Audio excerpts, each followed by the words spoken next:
church, by accumulating it in a life of sin, sent Jesus to the cross. But why? A lot of young people ask, why? Why God couldn't find some other easy way to do it? In fact, that's what Jesus asked in Gethsemane when he was crying, sweating blood, and said, Father, if there's some other way, why? Beloved, because only a person who is not born with that debt of sin hanging around his neck could save and pay for the penalty of those who are sinners. And that is, my beloved friends, none other than the virgin-born, sinless Son of God who could pay our debt. Only Jesus, who is perfect in nature, only Jesus, who's perfect in character, only Jesus, who's perfect in conduct, only Jesus could pay the debt for imperfect sinners like you and me.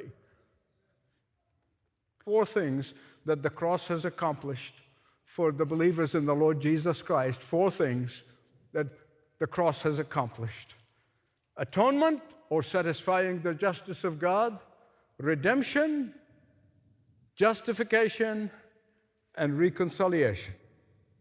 Atonement. We saw in the last message that because God is righteous and holy and perfect, He demands perfection.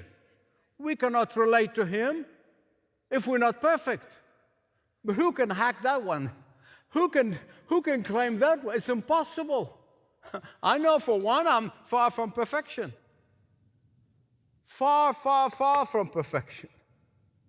And that's the debt I'm talking about. There is no astronaut who goes to the moon without wearing a suit, a special suit. And no one can communicate and relate to God, the holy and righteous God, without perfection. But we're not. What do? This is the debt with which we are born. This is the debt we have accumulated in the life of sin without Christ. Now, the natural consequences of our inability to be perfect is the wrath of God. When people hear the word, the wrath of God, they immediately envision some madman who's out of control. They immediately think of someone who's malicious and spiteful and vindictive, someone who is on a rampage. That's how most people understand the term, but that could not be further from the truth. These descriptions may describe a boss that you had at work, or even a father figure that you've experienced, and you associate God with that, and who doesn't want to avoid such a person? Everybody wants to avoid him. And that's why many people are trying to avoid God, because this is their view of God. They don't understand. The wrath of God is not this unpredictable vindictiveness or a vindictive act. No. God's wrath is very predictable, and it is only provoked by evil and evil only.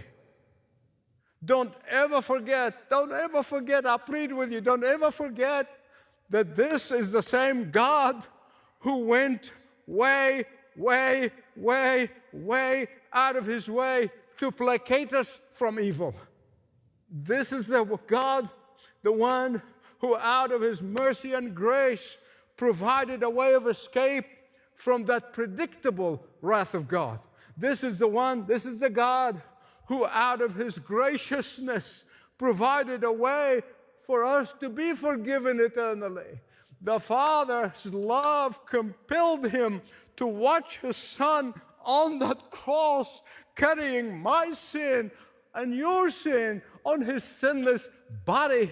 The Son of God who eternally coexisted with the Father.